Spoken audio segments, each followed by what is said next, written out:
Podcastmu, ngobrol asik bersama Lazismu.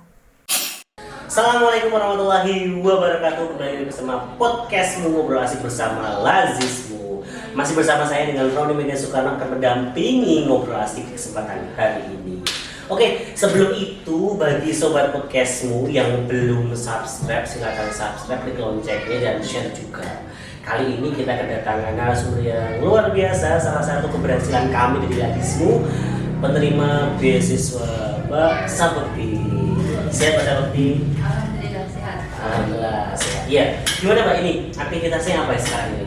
Kalau sekarang ini aktivitasnya lebih ke guru di SD, kegiatan mengajar. Oke, Mbak sekarang sudah guru ya berarti? Sudah cek guru nih. Insya Allah. Iya, Mbak Bekti ini nanti mungkin teman-teman sobat podcast ingin tahu sih kegiatan Mbak Bekti selama ini dan mungkin juga perjalanan sampai di titik sekarang seperti apa. Kalau boleh tahu dulu awalnya Mbak Bekti tahu Lazismu itu kapan sih Mbak? Dulu pas kenal Lazismu itu sebenarnya sudah dari dulu sih. Karena dulu kan saya aktifnya juga di ortomnya Muhammadiyah kayak Tapak Suci atau apa. Jadi sudah kenal dengan Lazismu, sudah mengenal. Oke. Terus mulai awalnya mendapat beasiswa Lazismu itu tahun berapa? Dulu pas waktu pertengahan semester 6 di tahun 2021. Loh, baru semester 6 berapa tahun ya? Kenapa nggak dari awal? Dulu kok mungkin belum, kalau Lazismu tahu, tapi kalau info-info terkait beasiswa Belum tahu. Oh begitu, berarti semester 6. Iya, semester 6. Awalnya tahunya dari mana itu? Awalnya tahunnya dari pas waktu di launchingnya Kamu Sedekah di Masjid Taqwa Kecil. Oh, masih kerja. Saat itu kan Masjid Taqwa Kecil kan mulai dari launchingnya itu kan sudah bekerja sama dengan Lazismu dari pendanaan dan sebagainya.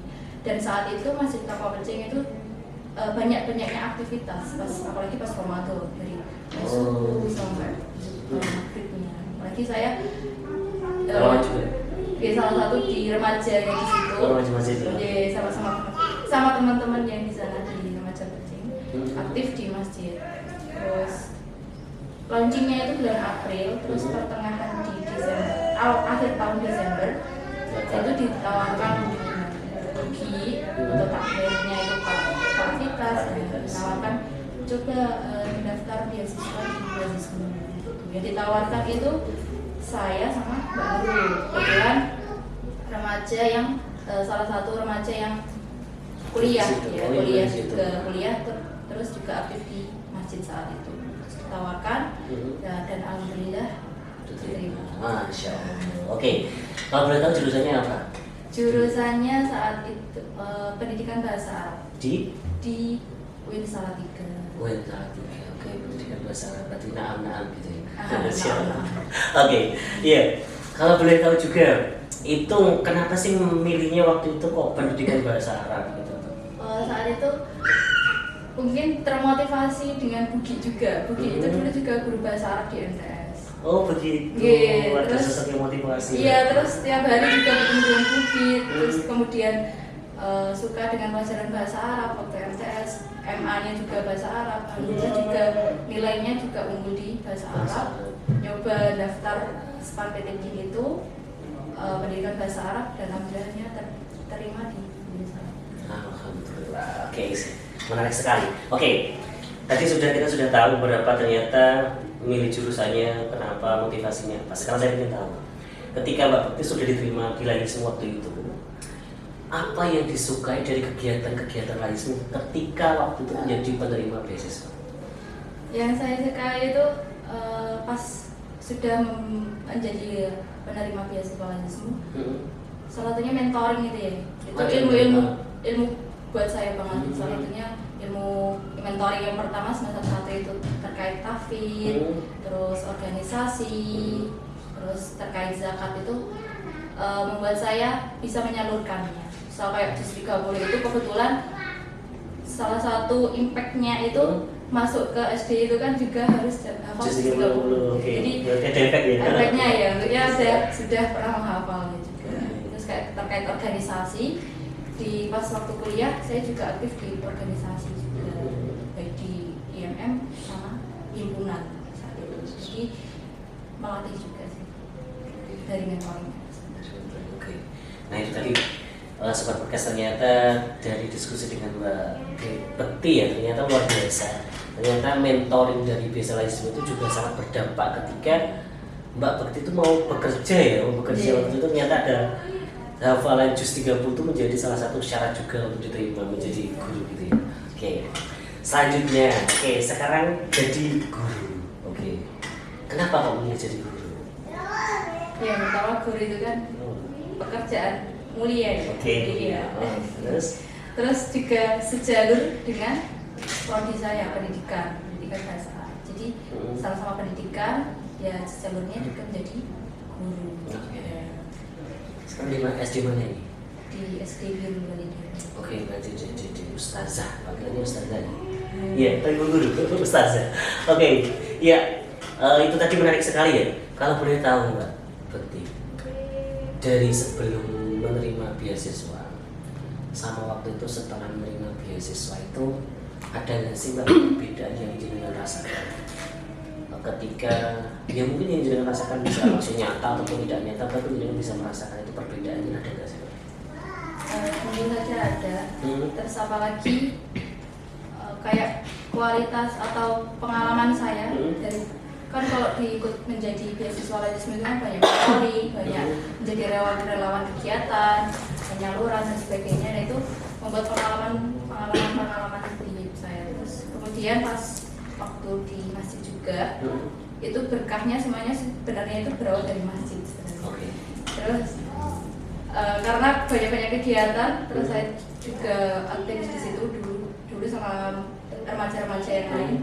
Kalau ada pepatah itu bilangnya al-hayatu tahta dilalil Qur'an aw masjidun nikmah la ya'rifuha illa man dzaqaha. Artinya hidup di bawah naungan Al-Qur'an dan masjid itu sebuah kenikmatan. La ya'rifuha, tidak banyak orang yang tahu kecuali yang telah merasakan di sini. Masya Allah, keren sekali ya. Oke. Berarti memang dimulai waktu itu dengan aktif di masjid itu ya, ternyata luar biasa dan pada yang bisa dirasakan. Banyak hal yang. Oke. Nah, sekarang gini, ini kan juga posisi Mbak Bekti sudah lulus ya, dan alhamdulillahnya efek dari penerima beasiswa itu juga alhamdulillah sekarang juga sudah bekerja gitu kan. Nah ini kalau boleh tahu itu Mbak, harapan apa yang Mbak Bekti bisa sampaikan kepada teman-teman yang lainnya?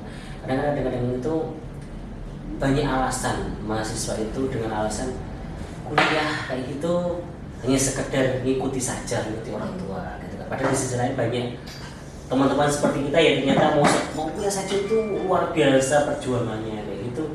Nah gimana Mbak, ada motivasi atau penyemangat buat teman-teman khususnya mahasiswa yang melihat kontennya?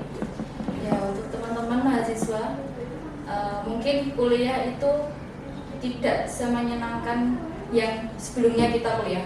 Dulu kita pas waktu SMA mikir kuliah itu enak ya, bebas ya, tapi penuh perjuangan dan pasti banyak tugas, banyak tuntutan. Nah tapi itu bukan untuk penghalang kita menjadi mahasiswa yang malas dan bertele-tele.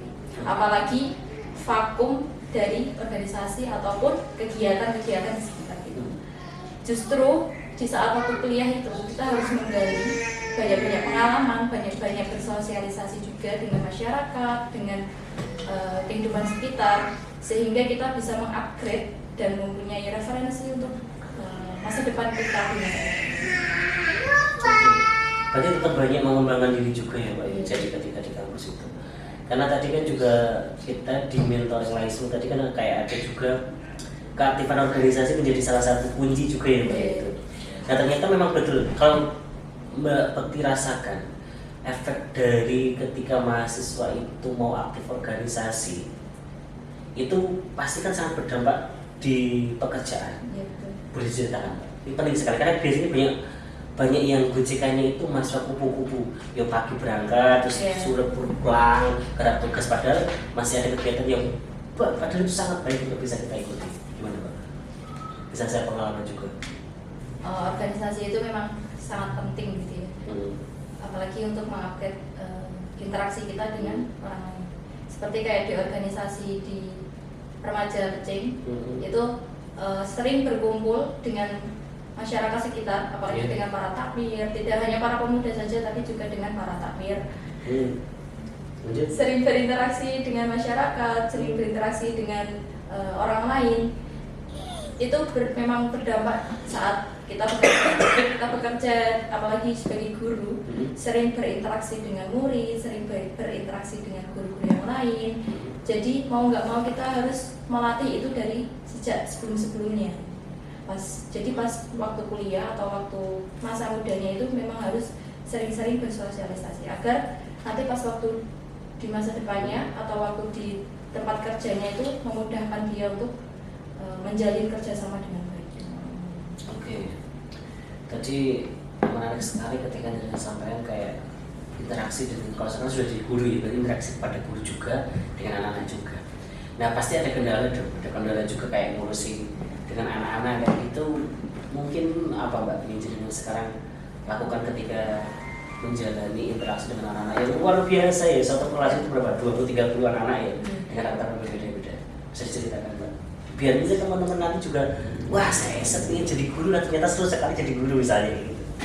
Iya, sebenarnya jadi guru itu memang apa ya, diri itu harus dipaksa untuk harus bisa ya, harus ceria, harus bisa memahami karakter anak seberagam banyaknya siswa itu. Jadi harus pertamanya itu memang harus dari guru itu sendiri untuk memiliki pikiran yang positif. Kalau sebagai guru bilang aku nggak bisa nih mengajar murid sebanyak ini dengan karakter yang beragam, itu pasti muridnya nanti akan tersalurkan dari sisi negatifnya. Berarti negatif itu akan terpancar kepada. Iya. Okay. Kalau kita yakin sebagai guru, aku bisa nih sebagai guru, aku bisa menjelaskan materi atau memahami mereka dengan materi yang aku jelaskan. Nanti pasti murid-murid itu juga terpancarkan dengan energi positif kita juga. Jadi kuncinya itu sebagai guru itu juga harus pikirannya positif, jiwanya itu juga harus energik gitu ya, terus harus semangat gitu lah, harus sering-sering memotivasi diri juga dan juga santri. Luar biasa. Oke, menarik sekali ya. Oke, Sobat Podcastmu, jadi ini tadi kan kita sudah bincang dengan Mbak Bekti ya. Jadi ini sebenarnya menjadi salah satu keinginan Lazismu. Kenapa? Karena ketika Bapak Ibu menyalurkan zakat infak sedekahnya ke Lazismu, mohon maaf sekali ketika salah satunya kita program beasiswa seperti Mbak Bekti ini, alhamdulillah sekarang Mbak Bekti sudah lulus dari beasiswa Lazismu dan sekarang beliaunya jadi guru, menyampaikan kebaikan, menyampaikan ilmu, jadi ilmu baru. Ya itu tadi, alhamdulillah kita sudah bicara dengan Mbak Bekti, alhamdulillah luar biasa. Terima kasih Mbak Bekti, sukses selalu, semoga menjadi guru inspirasi, guru yang mewarnai, guru yang bisa menjadi percontohan yang terbaik bagi siswanya. Nanti santri ya sekarang ya, santri. Siap saja, Masya Allah. Oke, demikian podcast kali ini. Terima kasih atas perhatiannya. Kurang lebih memaafkan. Wassalamualaikum warahmatullahi wabarakatuh.